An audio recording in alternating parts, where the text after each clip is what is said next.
This is a tour of my app, Chronic Insights, symptom diary app for people with chronic health conditions. It's something that I've been working on since 2018, pretty much full time, or as much as my health condition will allow me to work on it. It's my sole job in life now is working on this. It's been a real privilege, to be honest, because I get to listen to all sorts of feedback of people who are using the app and suggesting new features, new things to add, improvements to make. So a lot of this is down to you. Thank you very much for all the help you've given me. But it's grown and grown so much that to be able to explain everything that the app can do, I really need to actually show you. Because I really think that this has now become the best symptom diary app out there. I mean, obviously, I would say that I'm biased, but I think I should try and convince you, and also just show you basically what all the features are, what they do. I'm not going to explain all the details of how to use the app. Those will come later in tutorial videos.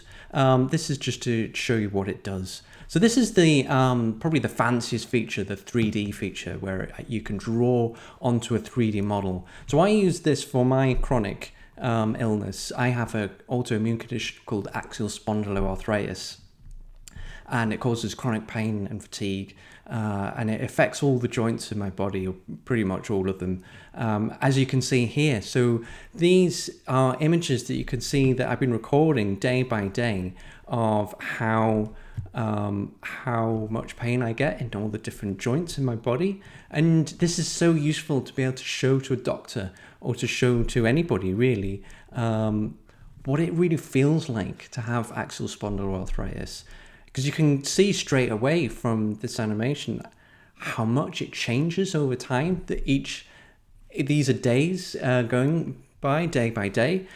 So, you know, one day it's my spine, another day it's just one part of my spine, another day it's more of it, other days it includes my hips and my shoulders as well.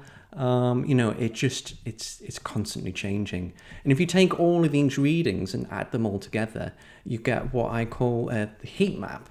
So if I show you that now, that just perfectly describes, just in one image, what it feels like to have axial spondyloarthritis for me personally. You can see that my right knee is affected a lot more than my left knee. You can see that my hips are affected quite a lot. The clearest thing is how much the spine is affected. That really does paint a picture of how much it affects my spine. And you can see also the sort of muscles in between all the ribs are affected. Not as much as everything else, but it does impact me. So yeah, I'll show you later just how you actually create these drawings.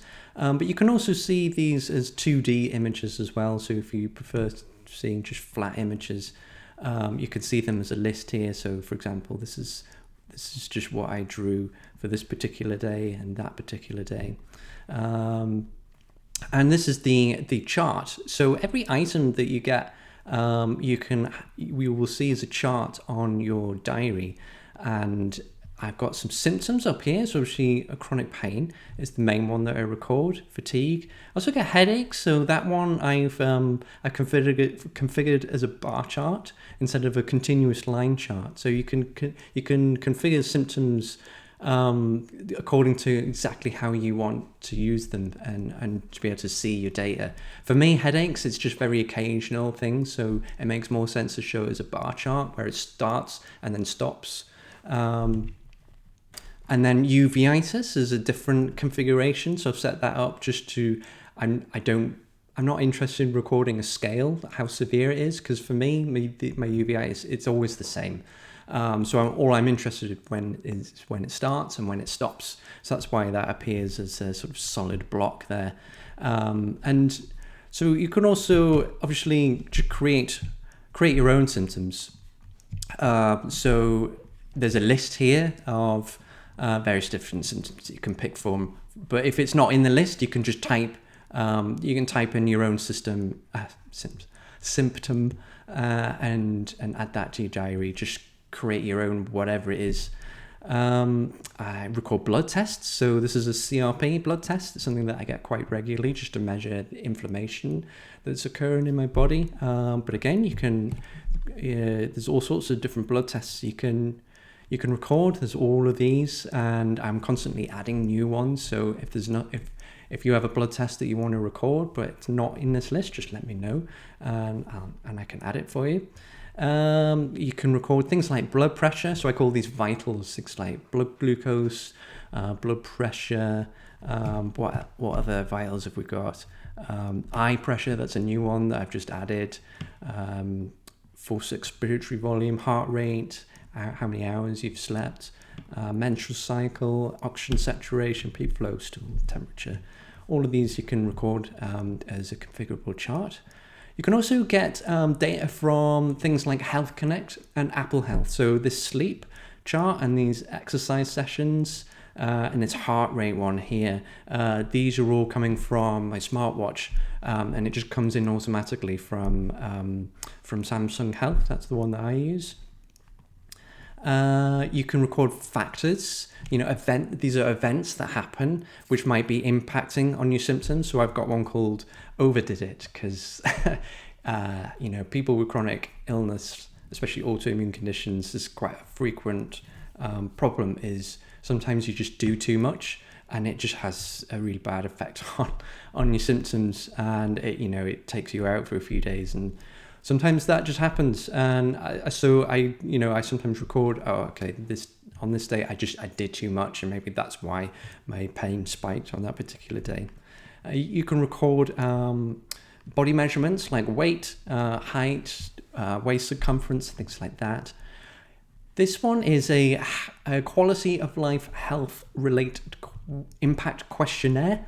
You get various ones for different health conditions. This one's called the BASDAI. So this is specifically for axial spondyloarthritis. So basically the idea is you're asked a series of questions like, how would you describe the overall level of tiredness and fatigue you've experienced? I say 4 out of 10.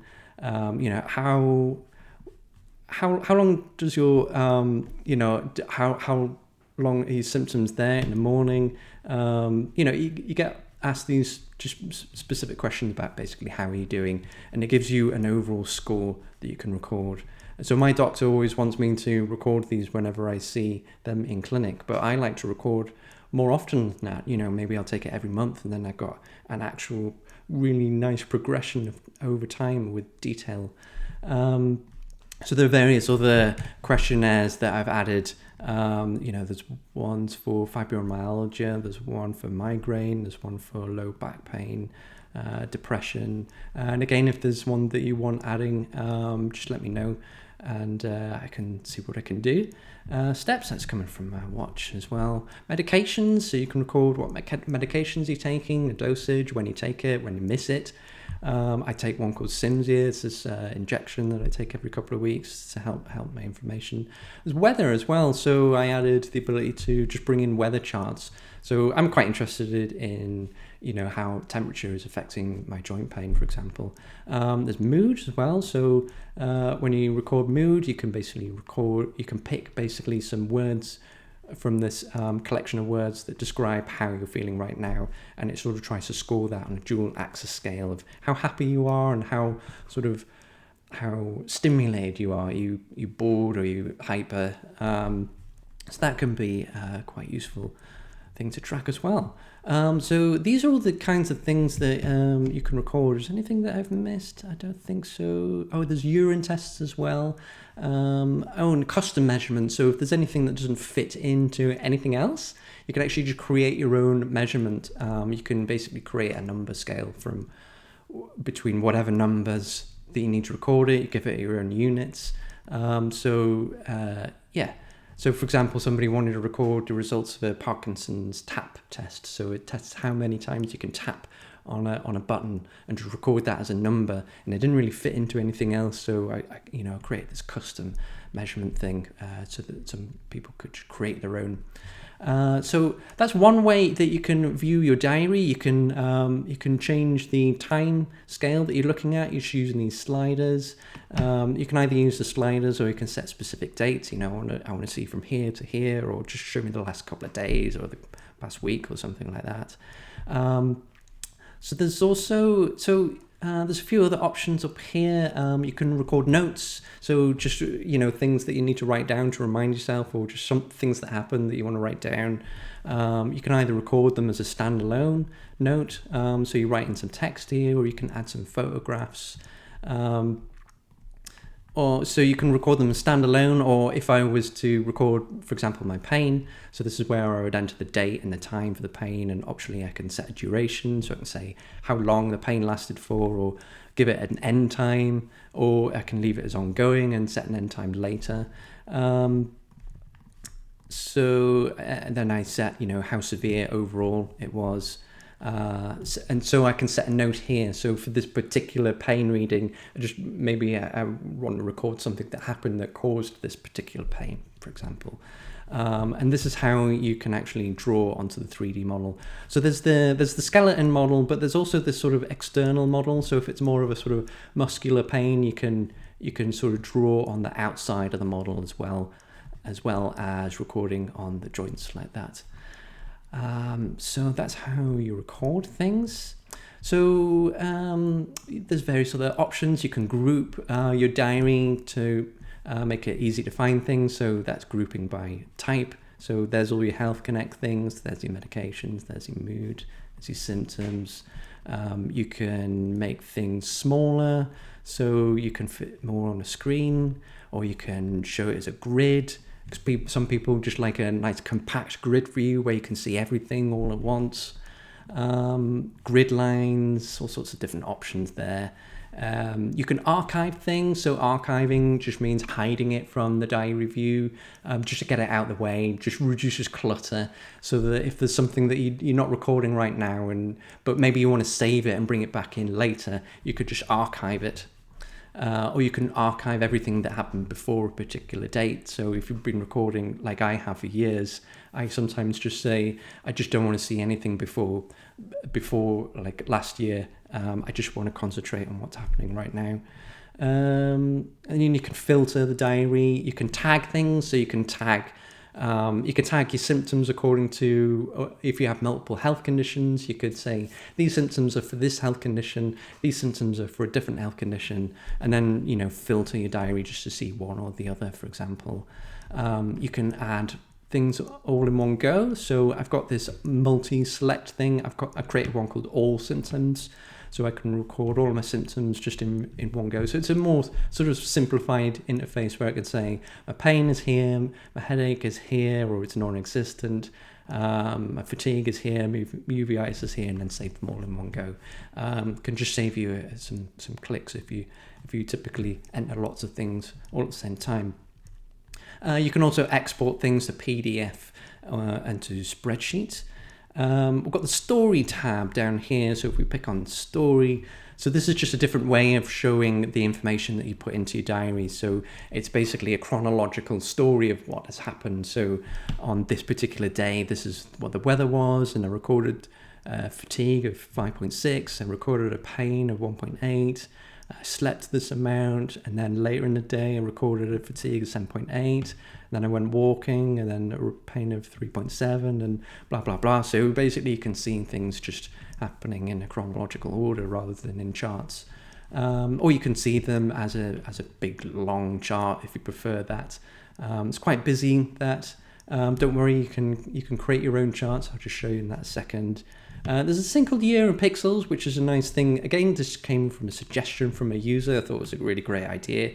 They wanted to just be able to show a summary of a whole year. So this is what my pain looks like for the first 3 months of the year. So you can just see that it just highlights that actually in March, on sort of the 5th of March, that's probably where I had the most pain out of those 3 months there. So that can be a really nice summary. So you can either show it as the average severity or the frequency, how often you're recording a certain symptom. So I mentioned creating your own chart. So that's why the Insights tab comes in. So this is a chart that I've created which just shows pain against sleep. So this is my pain here, this line, and this is each how much I've been sleeping each day. So you can see it's saw here that my pain went quite low for these few days, and actually ended up sleeping a little bit more. So that's quite interesting to see. And you can change the time scale and these, and you can add whatever you want to these charts. What else have we got? So this is a time of day analysis chart. So it just shows you. So that basically the x-axis along the bottom is the time of day, and the y-axis is what you've recorded. So this is my blood pressure. So it's just interesting to see. I was looking at just that actually I tend to always record my blood pressure same time each day. It's usually about sort of 11 o'clock, and it tends to be a bit higher in the middle of the day, and then later in the day it's a little bit lower. This is just I've taken a 3-month snippet out of my diary, so this isn't all of my data. If I was showing everything, maybe there would be a lot more data here. This is just an example to show you. This is the day of the week chart. So this is how many exercise sessions I've done on each day of the week over these 3 months. So this is quite interesting. It showed me, it's quite clear trend of, starting the week quite well, and then, as you get to Friday, doing the least amount of exercise. I need to constantly be exercising for my axial spondyloarthritis because it helps my joint pain.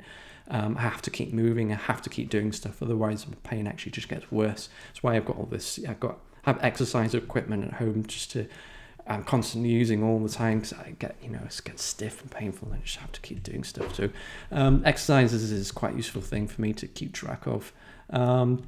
And you can see things week by week, weekly summaries or monthly summaries. There's a stats table if you like things in numbers. And then finally, there's the watch. So there's a companion app. So if you have an Apple Watch or a Wear OS smartwatch, you can record on the watch. Just quickly record basic numbers like what your pain is right now. You can't do the 3D modeling or anything like that, but if you just want to record, right now my pain's a 7 out of 10, you just do it on the watch and it saves to the phone, so it's just so much easier that way, especially when you're out, or if your phone's out of reach or something. I really wanted a way to just be able to go on the watch and say, this is how I'm feeling right now, and then just forget about it. So this is where you can configure the watch app, so you can sort of rearrange things. You can decide what's on your watch, which items are in the watch, what aren't. You can set the UI to different. It looks different depending on whether you've got a Wear OS watch or an Apple Watch. So those are the 4 main tabs. So that's kind of the most of the app I've gone through. There might be a few other things that I need to mention. Oh yes, backup and restore. Probably should mention that. So one of the main things I wanted to do with this app is make it 100% private. So basically, you don't have to sign up to an account. You don't need to put in your username or a password. You literally just install the app and start using it. And all the data is just stored on your phone.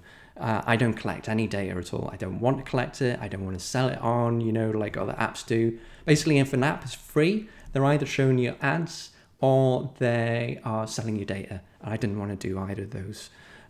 So the data just stores on your device. So the question is then, what happens if you lose your phone, or if you go to a new phone?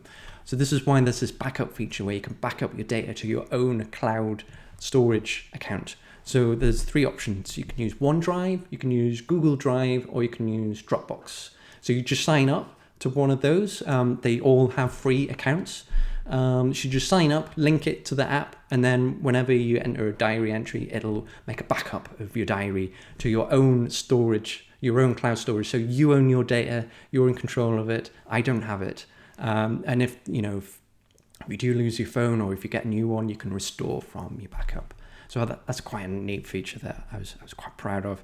And soon there'll be coming the option to actually just create a backup manually as well. So if you don't like to use any of those cloud providers, you will have the option to just create a file which you can store anywhere that you want. That'll be coming quite soon. And there's things like breathing exercises that I put in because I quite like sort of relaxation exercises. You can change the theme. So I like the dark theme. I find it much better on my eyes, just to reading wise. But if you prefer a lighter theme, you can turn that on. So everything is much brighter and much more colourful. Again, that was a request from a user. I want something a bit lighter, a bit more cheerful. What else have we got? I think that's basically it. So the only other thing to mention is the charity initiative. So obviously, I mentioned that I work on this app full time. This is basically my job. I had to leave my job years ago because of my chronic health condition. I was really struggling with traveling and with, basically the work that I was doing was just too much. It was wrecking my body. So that's when I started working on this app. And I don't do ads. I don't sell data or anything. The only way that I can afford to work on this app every day, like I do, continuously adding new features, working on it, fixing bugs, fixing, things that Apple and Google change things all the time. So I have to constantly, keep making changes to the app so that I make sure I can stay on the App Store. There's all sorts of work that I have to do behind the hood. And there's so many suggestions that I've had from other users, so I'm still adding new things. So like food is a big thing that I'm going to be working on soon. Being able to track food is a big thing for a lot of people. So being able to put in a recipe or a food that you're having, and it'll look up the ingredients, and it'll store all the ingredients that you've had that day, and then be able to track. Well, is there a particular set of ingredients that are making my symptoms worse? Are there some ingredients that make my symptoms better? That is a massive feature that I personally would also use, but it's going to take a lot of work. So basically, I'm working on this constantly. This is my job. So there's a few features that you do need a subscription for. The 3D feature, that's I've spent a lot of work. I spent years literally just getting that feature to work. There's that feature. The 3D feature, the smartwatch feature where you can quickly add things on your smartwatch, the export to spreadsheet, and the weather feature. All of those are optional things where if you want to use them, you do need a subscription. There's a free trial, you can try it out. If you don't like it, you don't have to use it. And the rest of the app, all of the other features are completely free, and they will always be completely free. But if you do sign up for a subscription, obviously it helps support me. It helps me, I pays for keeping the lights on, keeping me working on this app. I don't know what I would do without subscriptions. I would have to do something else, and the app would eventually go away, so I wouldn't be able to support it anymore. But if you do sign up for a subscription, you can choose one of these charities, and I will donate 10% of your subscription to one of these chronic illness charities. So there's a few here on the list to choose from. This is one that I personally support, the National Axial Spondyloarthritis Society, because that's the condition I have. But there's a few of these to choose from. And so basically every year I take 10% of everything that I get from subscriptions, and I divide it up amongst these charities according to how many people choose each charity. So there's that. And if you prefer reading, there's a user manual. So you can look that up online, or there's a button here to read the user manual. And that's basically it. So thanks for listening, and please, if you do like my app, leave a review on the App Store. I can't afford to advertise. It's literally just me working on this app. I price the app as low as I possibly can, just to barely make a living off of it. I can't afford to advertise or anything like that, so I rely purely on word of mouth and app reviews. So if you do like the app, please do leave a review, tell your friends about it, and I would really appreciate that. And if there's anything that you wanted adding to the app, just let me know. You can email me at james@chronicinsights.com, and I would love to hear from you. So thank you for listening. Bye-bye.